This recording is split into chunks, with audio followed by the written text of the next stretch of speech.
Hi, my name is Jeff Brady. My YouTube channel is budgetmoon. I started filming UFOs in New York City since around 2005. When I moved there in 2001, I noticed there was a subtle feeling of being watched from above.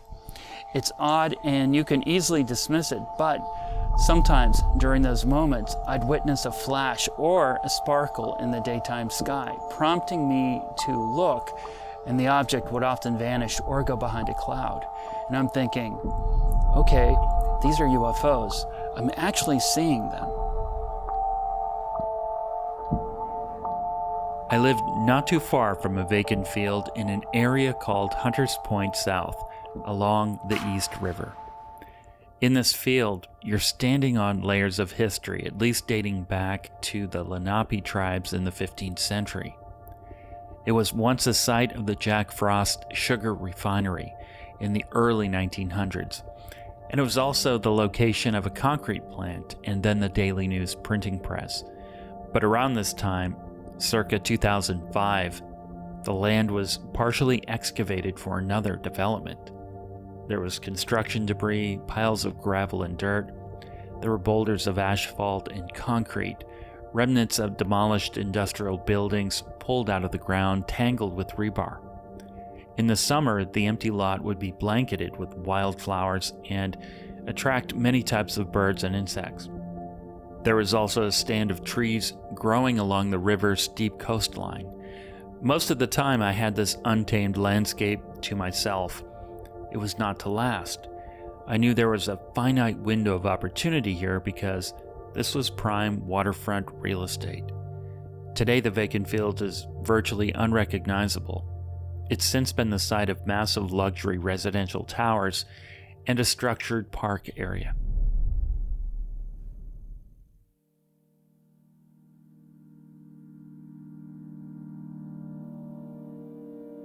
That gives you the lay of the land. In the spring of 2005, I had a UFO sighting out there. One afternoon, I ventured out to that field. I was sweeping the horizon with binoculars and then happened to look straight up. I couldn't believe it. Right above me were two long triangles positioned horizontally side by side, motionless. They were a sandstone color, and surrounding them were deeply colorful round objects levitating in the air. Some were pink, violet, orange, and green. It's hard to describe how vibrantly colorful they were. Here's a rendering of it I made using paint in Windows 10.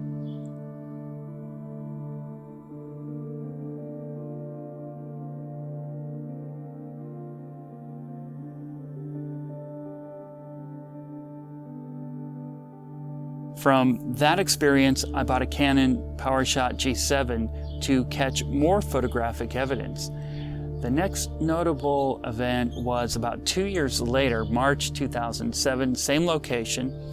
Within about 15 minutes of being there, I heard helicopters approaching. They were military helicopters coming in from the south, kind of low, above the East River.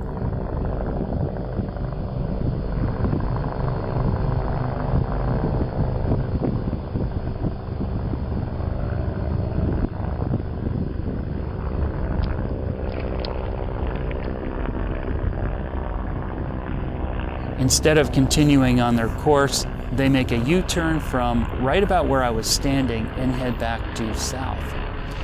At some point, I stopped recording video and took photos. I thought, okay, did some agency detect UFO activity and call this dispatch in? The video resolution isn't great, but you can see white round UFOs flying by as they make this turn. The photos taken in those moments show a white disc-shaped object near the helicopters.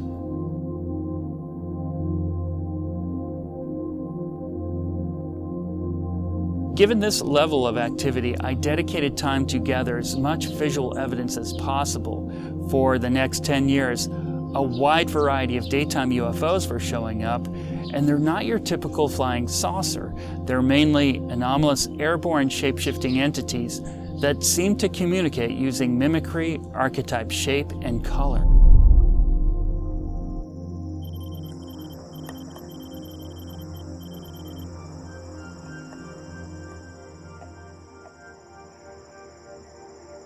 This is a breakthrough sighting in August of 2012. Right above me in the abandoned field, this rotating object moved south to north at a perfect angle for the camera to record without moving the tripod too much. Notice how it's cycling through nearly identical permutations of size and shape.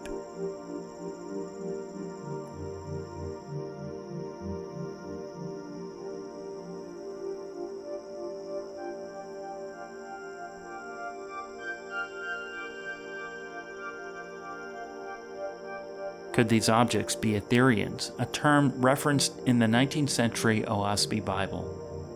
The book is a retelling of cosmology and ancient history known to be the product of automatic writing by a dentist named John Ballow Newbrough. Etherians are of the etheric and said to be non-physical beings operating midway between planets. Another term is aeroforms. Fortean author Mead Lane, who wrote The Ether Ships and Its Solution, used this word to describe certain flying objects.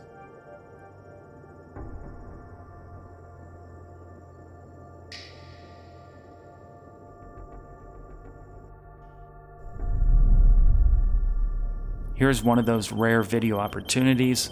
I watched a glowing orange object fly into the clouds, and then I pressed record, anticipating it would emerge over the top edge of this cloud bank, capturing a secret world normally imperceptible to humans.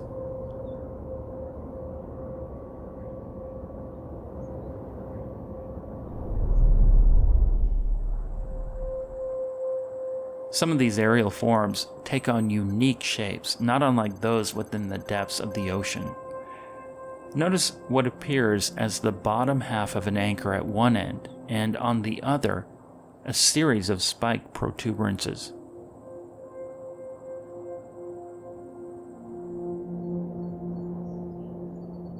This object also has a similar rotation, and as the front of this anchor moves back around toward the camera, there's a sequential display of red flashes. If you look closely, on the outer sides appear to be the eyes of this entity.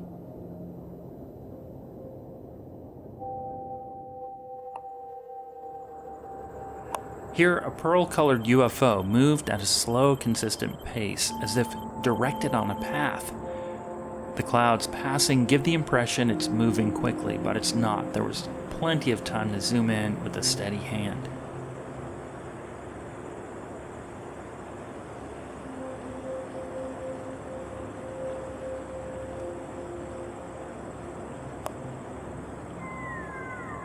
However, I noticed something else coming into view. Panning the camera just above this object, a luminous red-colored object moves in a bit closer.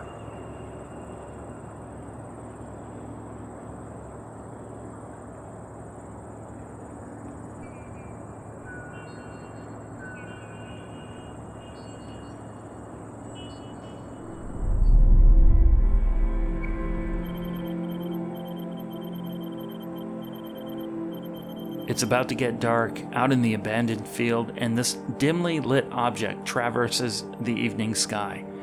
An increase in its size and luminosity can be observed. It begins to slow down as a smaller object from above seems to almost slide against it, as if exchanging a plasma charge.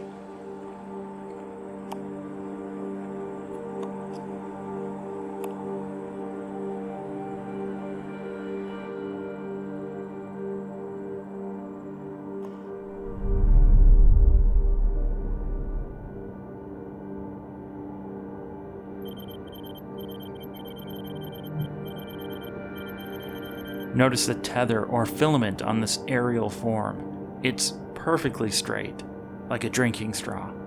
If you watch closely, you can see colors changing within the spiraling purple bands. Another larger sky serpent some distance away was also captured on this day.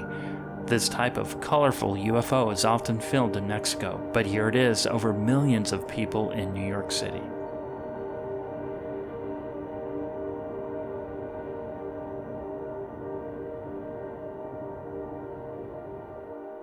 One of the issues with attempting to catch UFOs on video in New York City is that you're likely on someone's radar.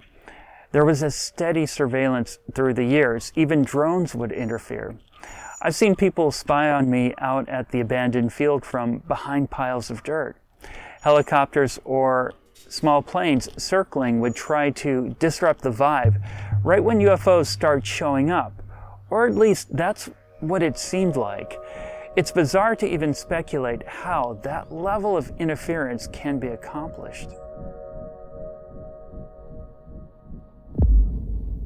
In one incident, I arrive at the abandoned field. An unmarked vehicle pulls up to me.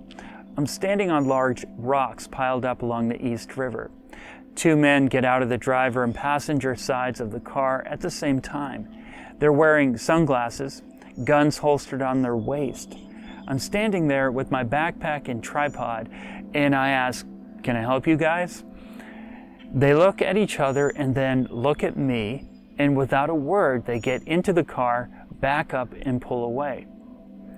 I wasn't really deterred by this intimidation, but I did think about what they might be concerned about. I'm in a UFO hotspot with a camera, yes, but could there be something else going on in this area? In May 2015, my paranormal odyssey in this field ended with undercover police singling me out amid the many dog walkers and explorers who had actually worn a path through this field. On that day, I caught on video the closest UFO at the time. It looked like a giant white bedsheet. After the sighting, I packed up and started walking out of the field. A falcon flew right by my face, and looking back, it might have been a warning because undercover officers were in position to arrest me for trespassing. 3 plainclothes officers with bulletproof vests stepped out of a tan SUV with a plumbing service sign on the door. One officer searched my backpack, another retraced my steps back behind the chain link fence and said she saw me drop something. She returns, puts on rubber gloves, and searches my pockets. I was nervous they might plant something on me. They talk to each other for a while, run my information, and decide to let me go. No arrest, nothing. I get home to review the footage of this close-up UFO. I press play, and right when I zoom into the UFO, the screen turns a solid blue. I can't explain it, but it's not uncommon for high-level interference events like this to transpire while UFO hunting. Essentially, that was it for filming at this location.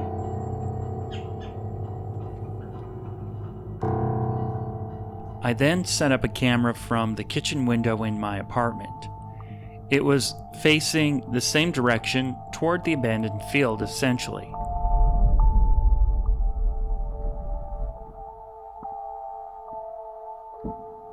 My former apartment building, as you can see, has since been demolished and is now a luxury condo. But you can see my vantage point. Could I catch UFOs on video from the comfort of my apartment? The answer is yes, and they were some of the best sightings. But let's look at some of the colorful daytime UFOs caught right from this window. This shape reminded me of a dinosaur head, maybe in the Triceratops family, I don't know. But you can see a little glowing crystal-like horn on its nose. The dark areas could be the eyes. I realize I'm projecting here, but it's helpful to reference because it's such an anomalous form.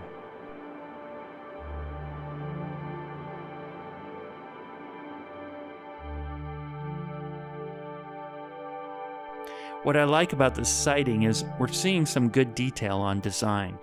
There are dark blue lines evenly spaced apart against a buff-colored background. The random flashing we're seeing could be reflections as this object rotates clockwise in the bright sunlight.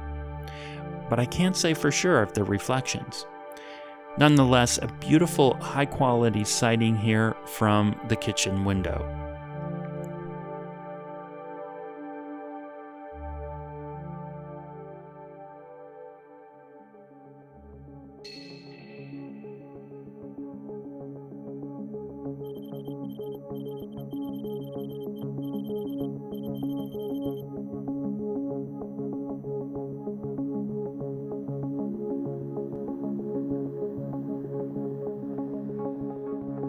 I saw an iridescent blue object crest above a rooftop and then it dropped below out of sight. I thought I imagined it. A few seconds later, this shiny creature is visible again and turning in the air.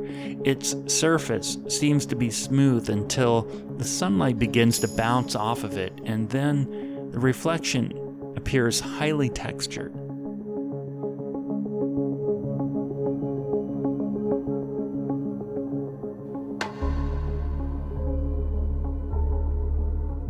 This cosmic hood ornament is likely rising out of the creek that connects into the East River.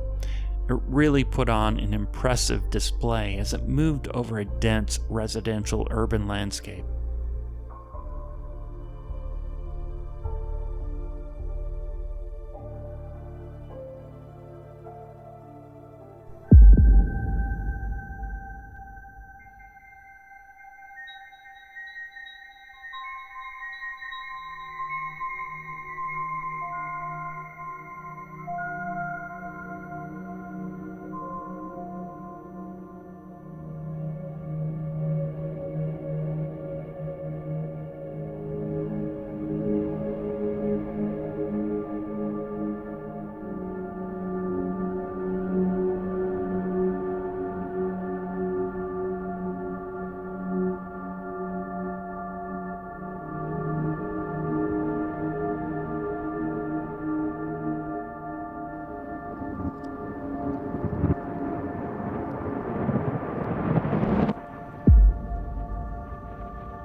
I shelved this sighting at first because it wasn't close enough to get details, so I didn't post it. 2 years later, I looked at it again and realized that it could actually be an alien being floating or flying in the air.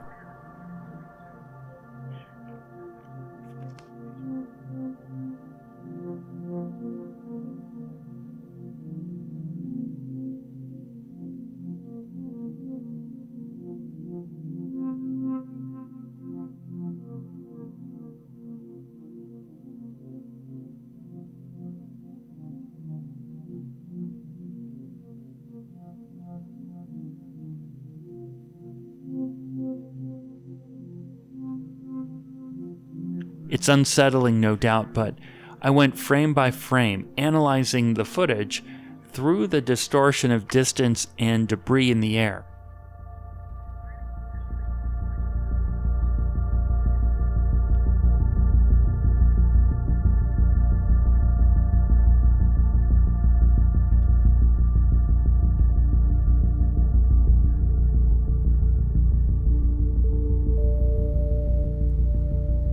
You can make out details of a head and large wraparound eyes. This reminded me of the powerful images painted by the well-known artist and abductee David Huggins. The balloon-type UFOs have been very controversial for obvious reasons. It can be a fine, almost indiscernible line between the balloon-type entity and human-made balloons. I'm guessing that it's a type of mimicry considering how this aerial fauna also take on the shape and form of birds, planes, and even airborne debris. Here is a good example of one of these Etherian entities taking the form of a bird shape.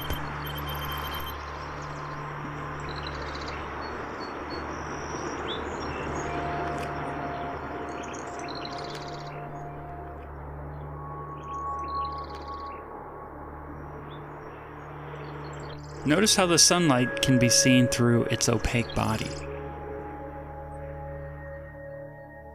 This adaptive camouflage deployed in human environments is a successful strategy considering the general consensus that aliens are piloting the spacecraft. Most people don't want to look ridiculous in mistaking errant balloons or a plastic bag for a complex life form, shape-shifting to stay hidden in plain sight. This mimicry depends on the casual observer not paying attention to detail, and that's most of us, myself included at times. In this example, it was the summer of 2012. It's dusk at the abandoned field. I'm tracking a dark cluster oddly flying across the evening sky. It eventually moves behind a cloud. I stopped recording, unfortunately, but a minute later, a luminous, small white plane-shaped object emerged. I suspect the conspicuous dark cluster transformed into this object that from a distance could easily be dismissed as a plane.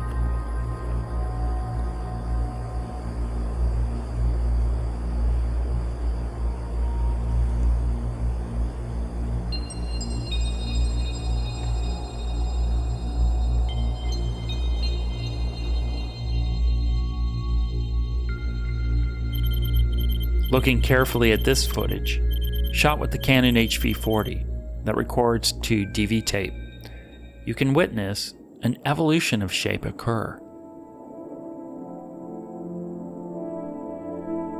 The filament or tether eventually pulls up into the balloon part that is now hollowed out.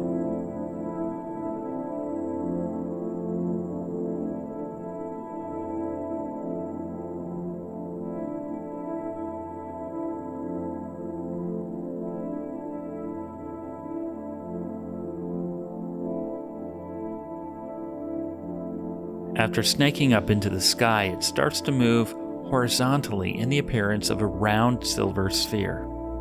This evolutionary process caught on video is rare and reveals a potential metamorphosis that could possibly be one of the types of UFOs many witness in the New York City sky. You could extend a theory from a biological perspective in how the balloon has a similar function to swim bladders, which are part of aquatic sea life anatomy. For example, jellyfish have a special swim bladder allowing buoyancy. Is there a similar biological function at work, allowing these objects to move around in the sky or as lighter than air?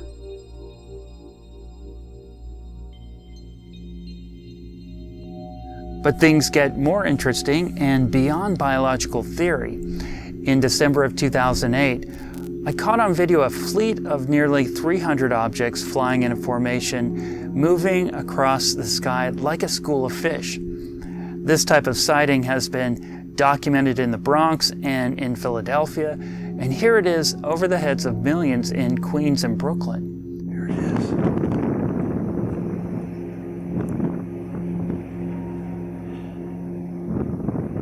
Holy cow.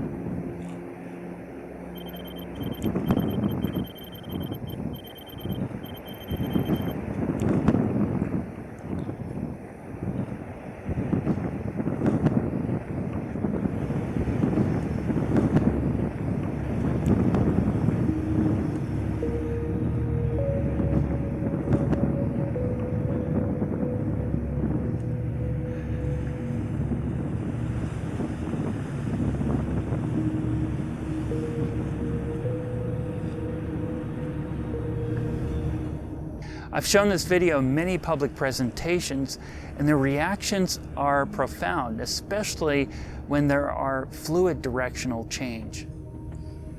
It's almost it knew where the camera frame was and it wanted to stay in the camera. Watch this.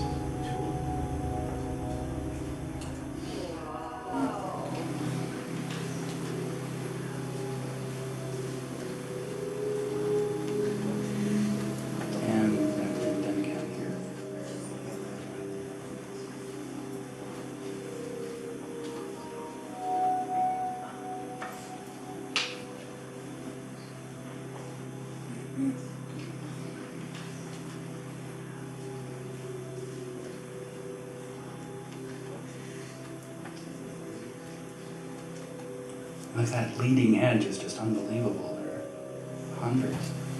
Very to slow down, you can get a better view of the organization.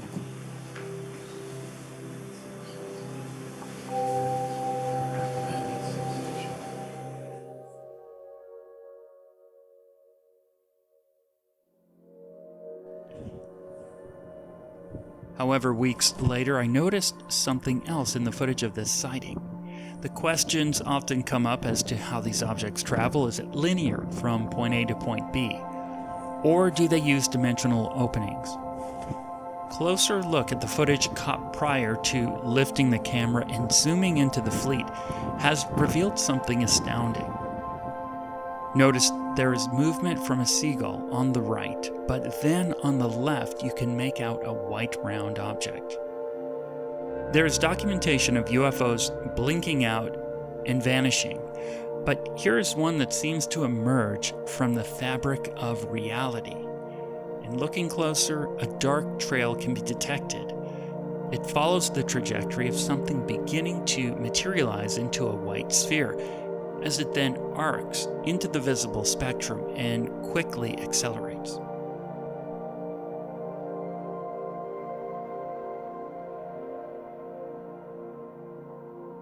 By 2009, I continued to catch on video UFOs in varying shape and size flying around the skies of New York City.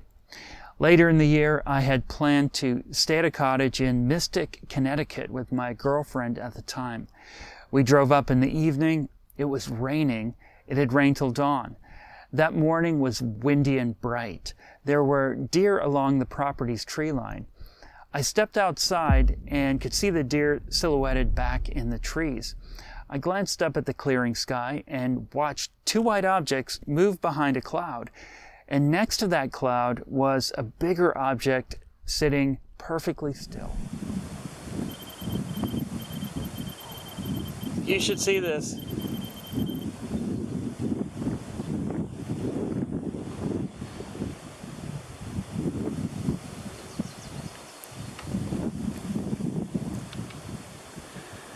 The clouds are going by, and you can see the brightness of it. Jeff and I had traveled up to Mystic, Connecticut, which is not some place that we normally went. It was sort of out of the ordinary. And I was fairly accustomed to, being with Jeff and seeing UFOs in and around Brooklyn, in and around New York City. And then here we were, like kind of out of the city in a place that I had never really been before. And there it is again, the same phenomenon. There's a silver object kind of hovering in the sky. Jeff asked me to kind of keep my eye on it as he was filming. I wonder why you never see like big fleets. Well, that's interesting, babe. I think, this is a precursor usually to a fleet. That's what I'm saying. It's like I need an assistant to look around. Look. Check it out. Babe, I don't force you to do stuff. It moved out. I'll help you a little bit, but you know that I have to stay here all day. It's gone. It's not. It's right there. Oh, I see it. You're right. It's not moving. I just recently saw the footage again, and then at the time I remember being like, oh my God, here it is. It's, following us out of the city. I remember that also happening a couple times when we went hiking upstate. Again, like, oh, there it is again. There's another orb. The orbs following Jeff around was like kind of like a regular occurrence. And in some ways, like, I kind of just took it for granted. It's, this doesn't happen to me when I'm alone. Seems kind of unique to this person. Sunday, June 14th. There's a couple of conclusions that I might draw on them. They might be military, they might be some kind of entity that's between dimensions. They might be some form of communication. I'm kind of willing to accept any of those explanations more than I'm willing to accept like, oh, that's just not there. If you just go to the peak of that tree and go up. See how bright it is?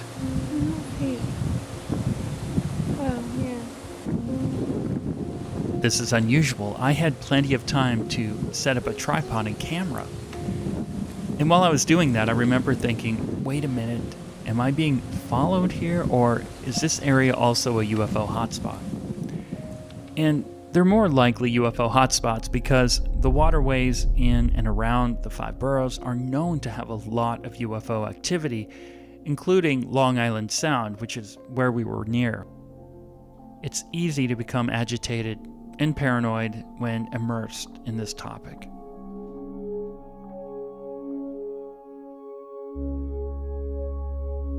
Through the years, UFOs continued to show up on camera at the same location at the eastern edge of the East River in one of the world's most densely populated cities.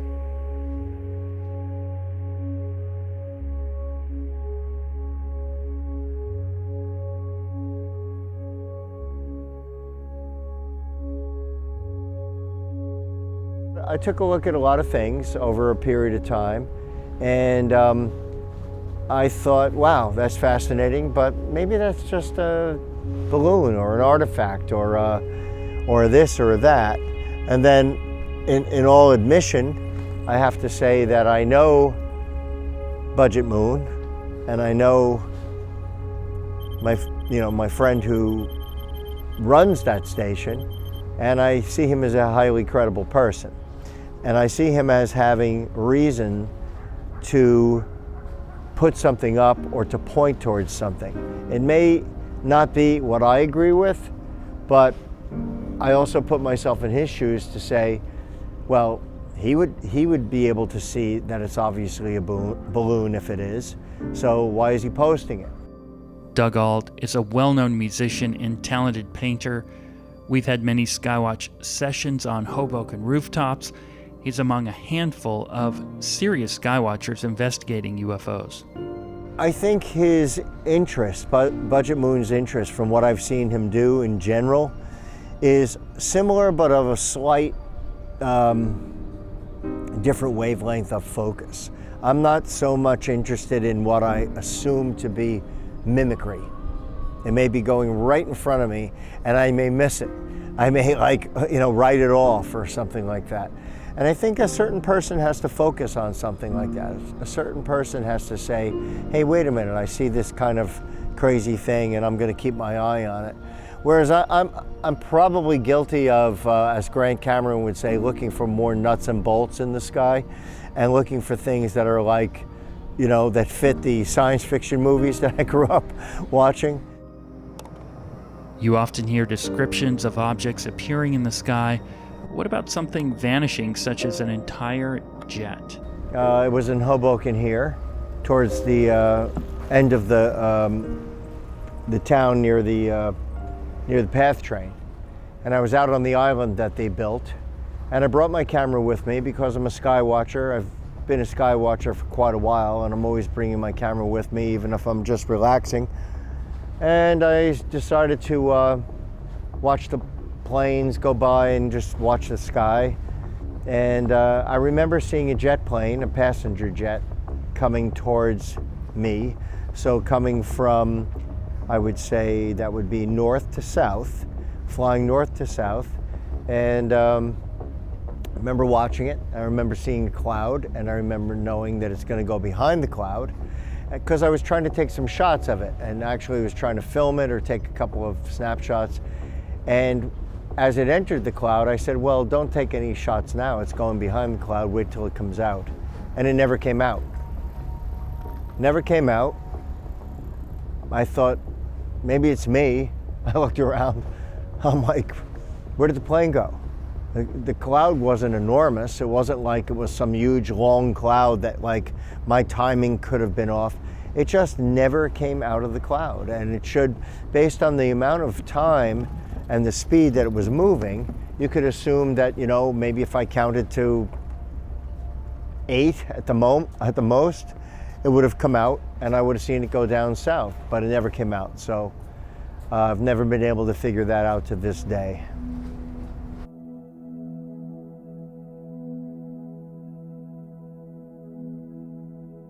Another anomaly associated with the balloon-type UFOs is the emission of flashing light or sparking. either from within the cluster or at the tether. This object was recorded from my apartment window in Brooklyn. It's cold out, and so the winter air is mixing with the radiator heat that's rising out of the window, causing a blurriness. But look at this tether/filament. Is it conducting electricity gathered from the atmosphere? It certainly looks like it could be.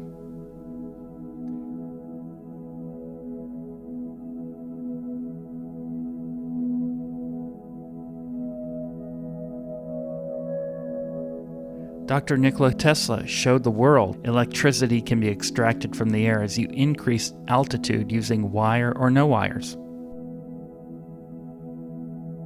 Is it possible Dr. Tesla saw these types of UFOs when living in Manhattan?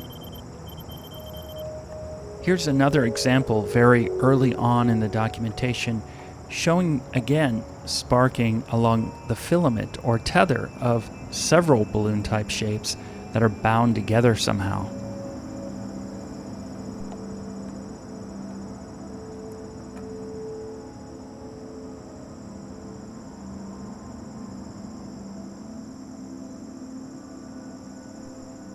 Looks like a group of yellow balloons until you take a close look at what would be the balloon strings.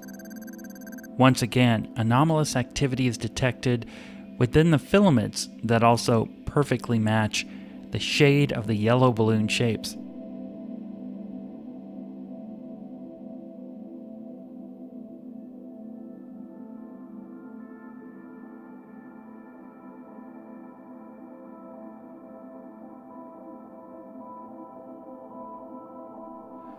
Watch now as the glowing part of the filament begins to rise and fall along a thinner support line. This is another piece of evidence suggesting potential bioelectricity at work inside these aeroforms.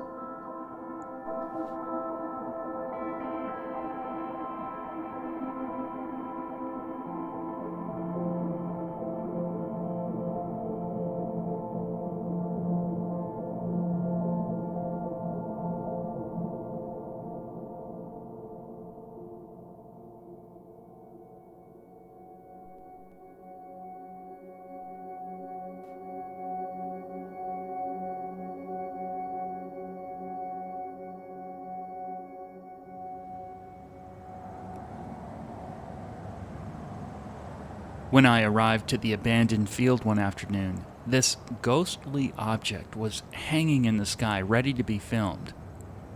This is another great study of the potentially bioelectric filament.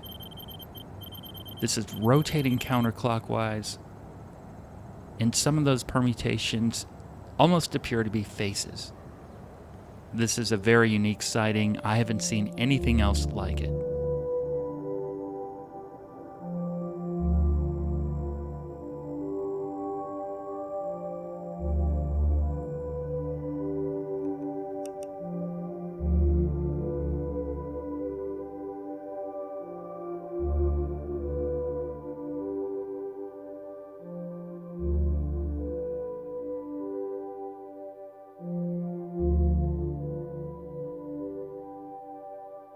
Now this is where it gets more supernatural. A closer look of what appear to be balloons reveal how a dark red colored entity in the center moves around the balloon-like spheres while flashing intermittently. And watch here as it seems to perform a backflip. This is very unusual activity. When you analyze it closely, it looks to be alive and bioelectric.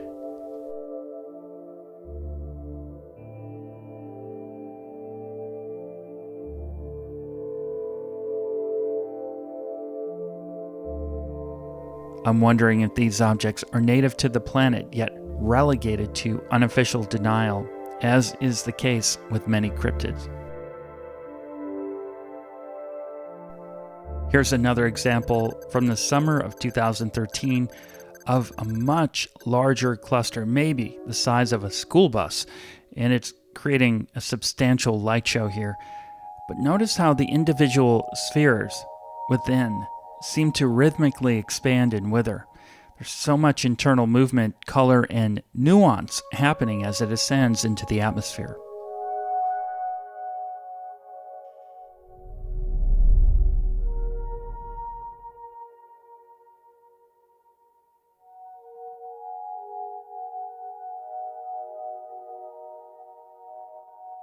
The release of a single object from these atmospheric fauna is often documented. In this strange, dramatic move, something seems to snap, triggering the release as a green object is ejected and descends.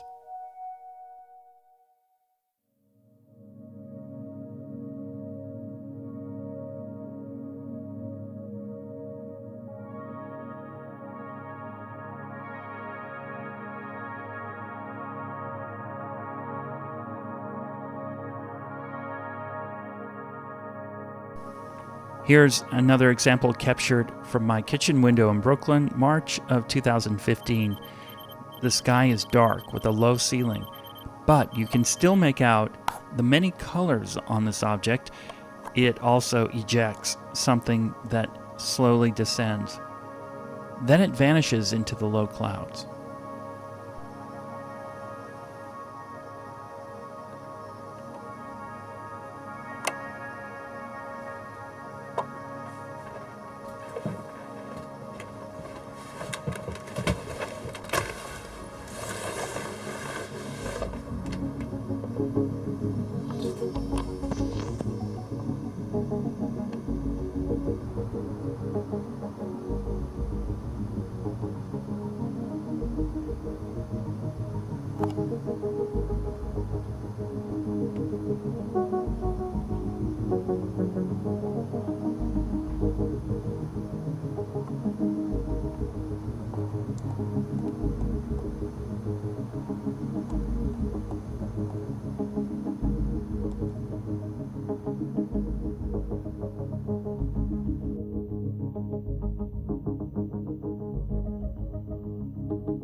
This is one of the largest balloon-type entities ever captured so far.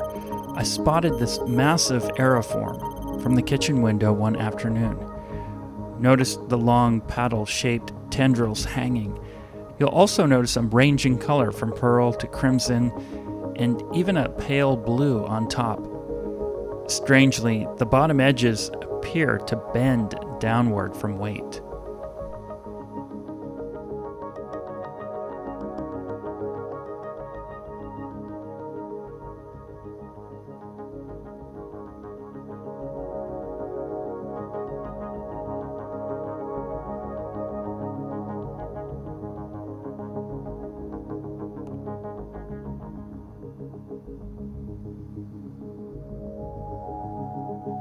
When I posted the video online, it caught the attention of a fellow skywatcher in Los Angeles.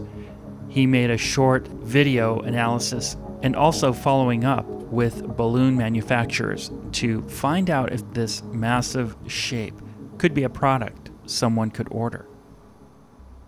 Hi, this is Han Topal as well. I just wanted to share with you this incredible video that I saw captured by the sky budgetmoon from New York on September 18th, 2016. This thing was incredible. It was captured on a Sunday. And just to let you know, he's like a magnet for some of the most incredible things out there. You gotta check out more of his videos. So what I did was I pulled a 10-second clip of this. I added some carnival noise in the background. I ended up sending it over to large balloon arch makers. I just wanted to find out how much it would cost to reproduce. So I made myself out to be some sort of oceanography promotion company. Told them I was going to have an event in April, and I showed them this clip. And I told them I would like to duplicate this object. Out of the 20 balloon arc companies, only a few responded. I think this project was too large for many of the companies, so they didn't even respond. One of the emails that I received back said that they would never work for a company that would be so environmentally irresponsible as to release a balloon structure like this.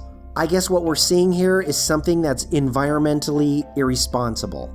A couple of companies said that these were 36-inch 3-foot balloons. I got anywhere from 300 to 800 balloons in this cluster. So I ended up measuring one of the objects with my Photoshop program and found out that it was 20 pixels wide. If these are 3-foot balloons, then this thing is 42 feet long, 27 feet high, and about 27 feet wide. The overall height of this thing is about 48 feet tall. I got email quotes to reproduce this object for $18,000 and $20,000. So here's my question. Who in their right mind would put something like this together? This is one of the largest balloon structures pretty much anybody's ever seen. There are no known close-up pictures of this object anywhere. The balloon UFO subject is a strange frontier of adaptive camouflage and at times creepy synchronicity in the zeitgeist. For example, if there are high-quality sightings of balloon UFOs in an area, there might be misdirection and distractive reference in news stories, movies, or advertising. There might be a news story of a man who tied 500 balloons to his lawn chair and floated around his neighborhood, that kind of thing.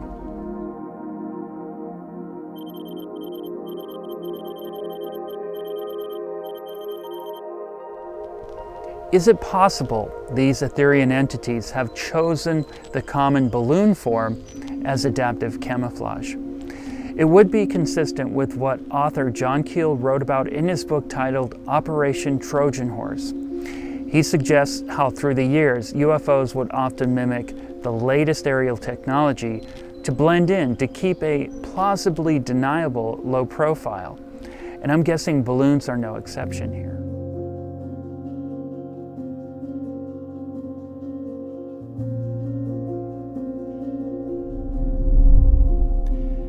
Jason Figura is a former EMT and a skywatcher in the East Village. He's documented the strange activity of the balloon-type UFOs and associated synchronicity. He's paying attention to the context in which the sighting occurs and explains the strange emotional and psychological connection he's experienced with this very close encounter. Yeah, so I've had some strange encounters with balloons that would show up under heightened emotional stress. Let's put it that way. In the beginning, they were just annoyances, but then after a while, I started noticing that right after the emotional stress, they would just show up. And I was like, okay, are these just balloons that are synchronistically coming into my field and it's nothing to think about, you know? Or is it something bigger?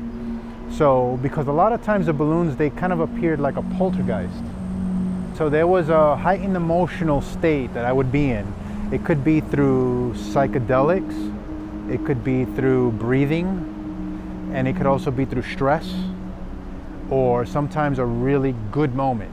So like if you had like a moment of the week, let's say, right after that moment, I would go and do something else, forget about the moment, and then suddenly something would acknowledge me with a sort of balloon illuminating phenomena. And one day I had an experience right here in this parking lot where I was talking to someone on the phone, and it got into an emotional argument, and it had a lot to do with holding on to the past. So I had a family member that was holding on to the past more than I thought they should. And as I was talking to them, they weren't getting it. So I started to get in an emotional state and a little family discussion, you know. Once my energy felt like it was getting high, where I'm like, this person's not understanding me, I'm walking back and forth, literally like back and forth in this parking lot. This door, this gate to the parking lot wasn't there yet. So it was just an open space right there. And when I turned around, in the middle of the street, right where that gray car is, about a dozen balloons just started rising up from over the hood of the car. So I instantly knew that this is my phenomena. This is the thing that's been kind of following me for a few years now. So I come running outside, and now these trees were a little fuller back then, so the balloons just kind of hid behind the trees. As soon as I ran out there, I'm saying like 3 to 5 seconds tops, I look up and the balloons are gone. So like a cluster of like 10 balloons, maybe 12, just started rising up from the middle of the street. Now mind you, this street at that time was completely empty. And New York's finest. So this street was totally empty. And so right around the middle of both streets, is, both sides is when the balloons started rising up, but it kind of came from right over the hood of this car. And then I ran out from the middle of the parking lot over here to see the balloons going up. So I look up and they're not there anymore. So when I had first seen them, they went up and they were hiding behind the tree. But like I said, as soon as I ran here, I look up and they're gone, and they didn't go up fast enough for them to go up, to be gone that quickly. They were just going up very slowly and gently. So for me to walk within the 5 seconds that it took to go from there to here, it's impossible. So it almost looked like a hallucination. But it was bizarre because these hallucinations, you can capture them with video.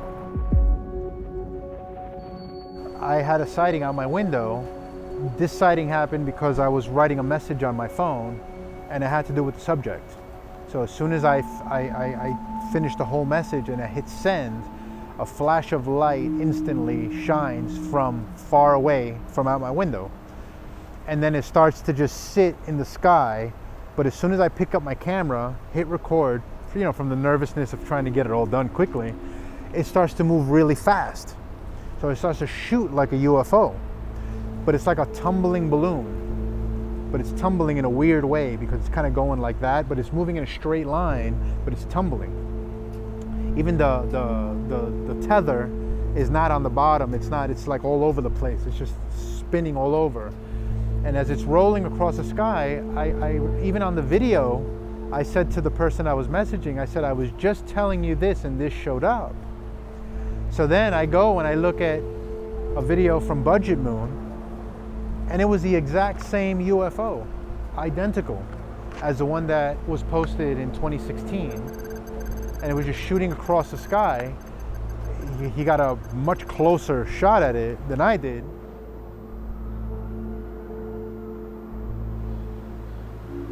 And it causes us to ask deeper questions about ourselves when we see other people having the same experiences, sometimes at the same time.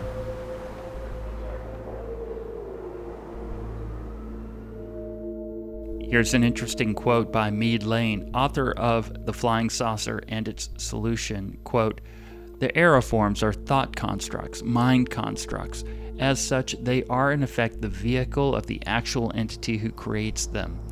Just as our own terrestrial minds rule and become identified with our bodies, so does the entity of the etheric world make for himself a body or vehicle out of etheric substance. The body may be of any shape or size, any one of 100 mutants, such as the indefinite and changing shapes reported by observers of flying saucers throughout the world. The shapes may be a wheel, a globe, a cigar shape, a fireball, vapor, or gas. It may have any density, any rate of vibration desired. The impenetrable steel of landed discs, or we may call it etheric steel. The shapes and vehicles in the entity operation then form one being, just as a human being is a psychophysical mind-body unity. The body of this entity is a thought form, which can go anywhere, and penetrates our earth and sea as easily as our air.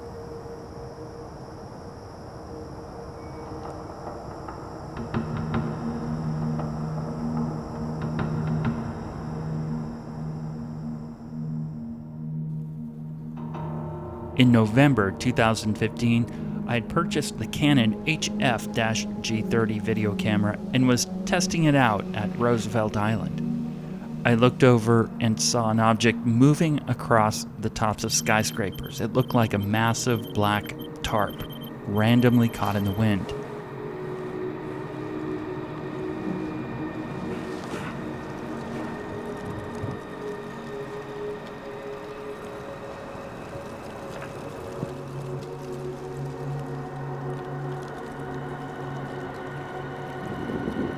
Looking closely, however, it wasn't at the mercy of prevailing gales. It had a controlled flight while cycling through various forms, including what appear to be bat wings. And these sightings aren't entirely unusual for New York City. John Keel writes about this in his book, The Mothman Prophecies. Quote, "Another kind of man in black haunted Brooklyn, New York, in 1877. He had wings and performed aerial acrobatics over the heads of the crowds of sunbathers at Coney Island. A Mr. W.H. Smith first reported these strange flights in a letter to the New York Sun, September 1877. The creature was not a bird, but a winged humanoid form. This flying man became a local sensation, and according to the New York Times, September 12, 1880, quote, many reputable persons saw him as he was engaged in flying toward New Jersey. He maneuvered at an altitude of about 1,000 feet, sporting bat wings, and made swimming-like movements. Witnesses claimed to have seen his face clearly. He, quote, wore a cruel and determined expression. The entire figure was black, standing out sharply against the clear blue sky. While there isn't much of a face on this entity, it is, however, important to note its descent into the East River. Here again, visual evidence revealing an aquatic nature to these aeriforms.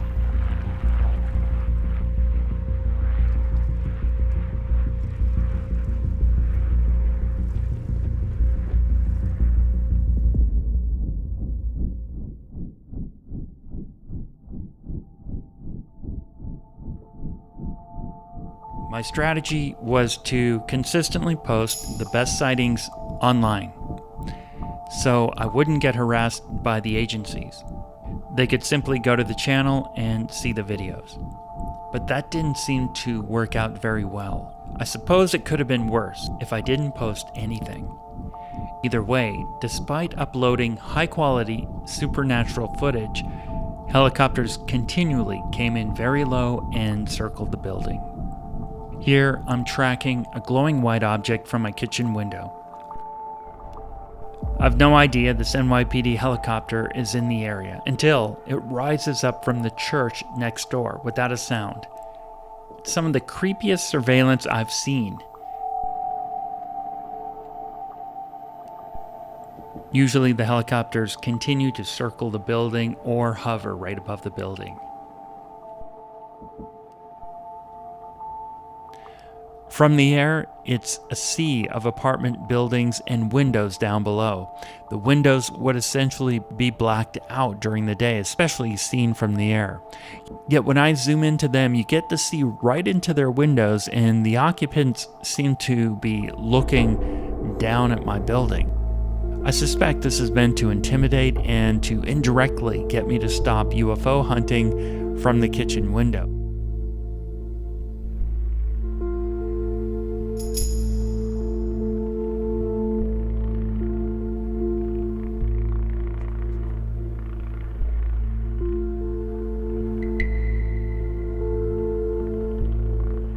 Through the years, many unmarked helicopters and the NYPD helicopters would routinely circle the building or hover.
Since I was no longer filming UFOs at the vacant field, I would occasionally visit Roosevelt Island to catch UFOs flying around from that vantage point.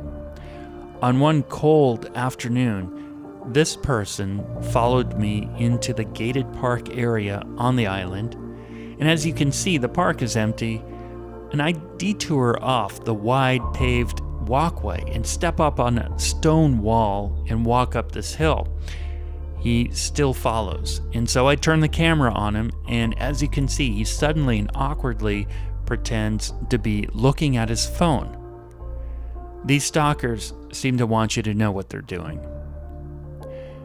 One evening, I was getting footage of the skyline, same location, Roosevelt Island, and I see a person walking up the hill, but I'm turned around, my back is to him. I hear his footsteps stop somewhere behind me.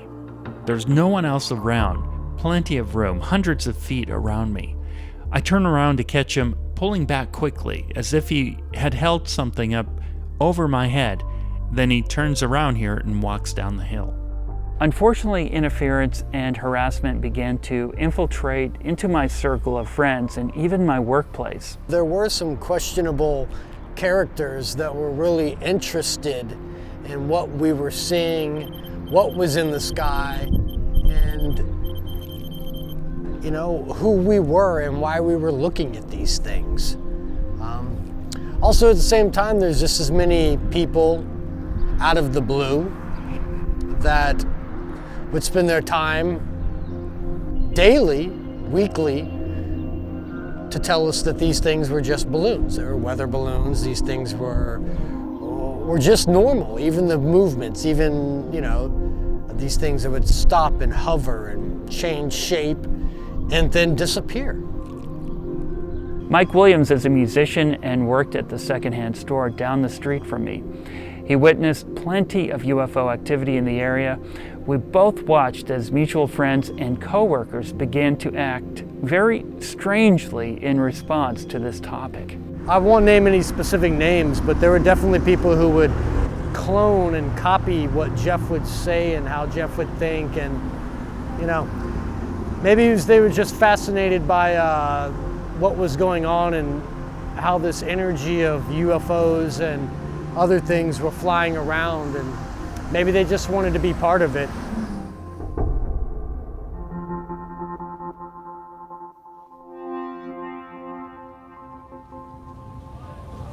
One time we were all standing out front, sky watching. There's not much activity in the sky. And out of nowhere, a woman walked by and threw herself violently at Budget Moon. And I watched her actually just bounce off of him. I looked at Budget Moon and I asked him, "Did you just feel that?" And he said, "Feel what?" And I pointed to the ground, and the woman was looking up at him, not in pain, but maybe in fear. And I walked over to ask her, "Do you need a hand? Can I help you up?" And she just popped up with the look of fear in her face and hobbled down the road. It was very strange because Budget Moon didn't even realize that this person had thrown their whole body weight into him. Of that whole situation, again, I can remember clearly looking up and seeing two dark black dots hovering. So there was a time period where maybe people in his neighborhood, among a group of people that, mutual friends, there was sort of a case made against him that he was like paranoid and crazy, obsessed. This paranormal topic tended to cause strong reactions from certain friends who would say I was maybe paranoid or even crazy despite having the video documentation. It was disheartening for a while, but I was at a point in my life where I thought it was more important to follow through and continue the documentation than to be concerned about what former friends and coworkers thought about me. When it was closer friends of Jeff's, like longtime friends that, sort of had to confront this issue, confront the fact that their very good friend was very convinced of this phenomenon and had extensive documentation of this phenomenon, it really brings up a lot of questions that one might not want to face.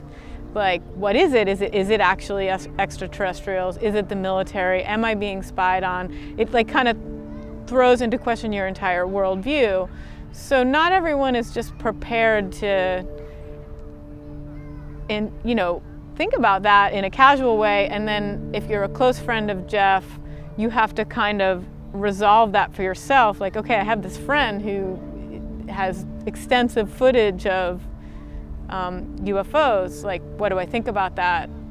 And so I did think, there were many occasions where Jeff's long-term closer friends, just couldn't seem to resolve that.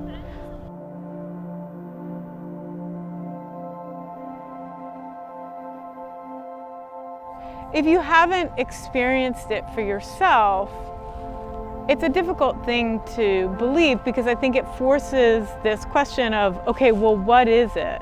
And I think for most people, in answer to that question, like, oh, well, Jeff is crazy, is an easier answer than confronting what it actually might be.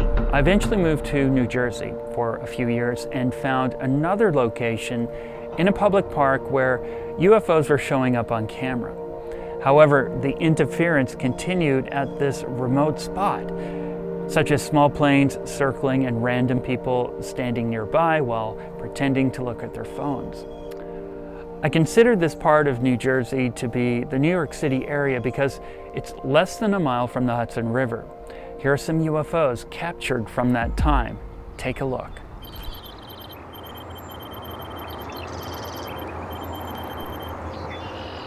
Initially, I thought this was a plane coming in for a landing into one of the airports, Newark or Teterboro.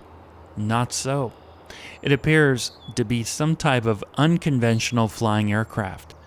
Is this one of the vehicles of the breakaway civilization living among us?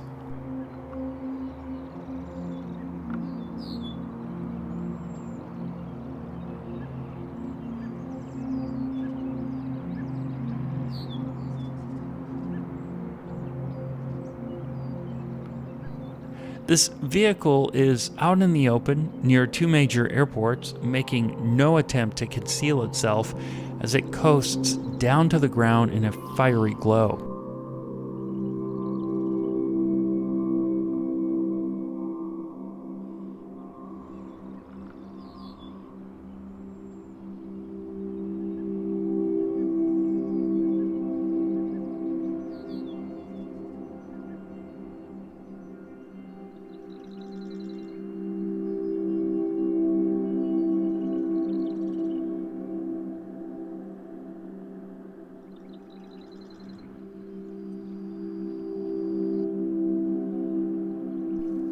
Similar to the UFOs caught near the East River, this lavender and green object moves across the sky over a man-made estuary park by the New Jersey Turnpike.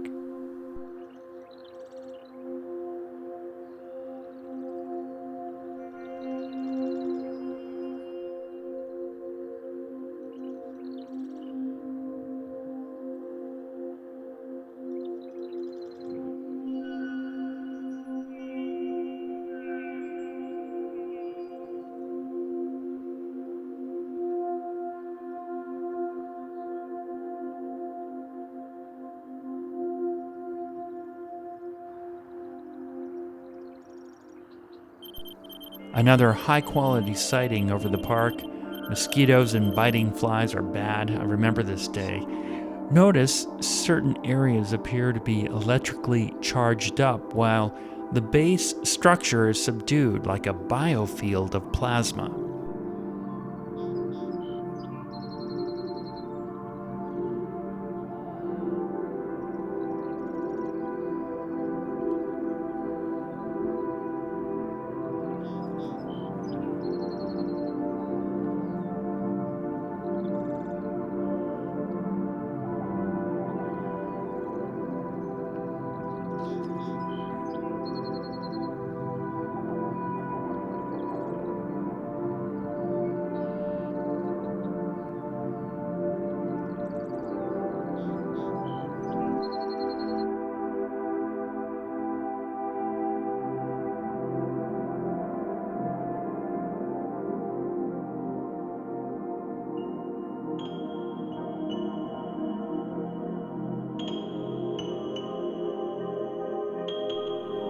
In May of 2020, this very large, bright white object appeared floating in a clear blue sky above the New Jersey park.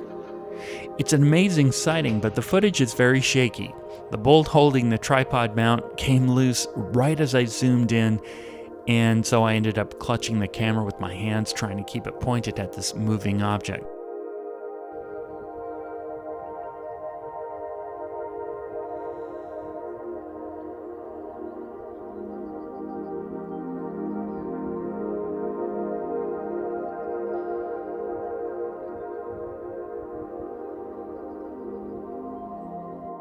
The wings seem to be permanently open, conveying an archetypal shape and color of universal peace.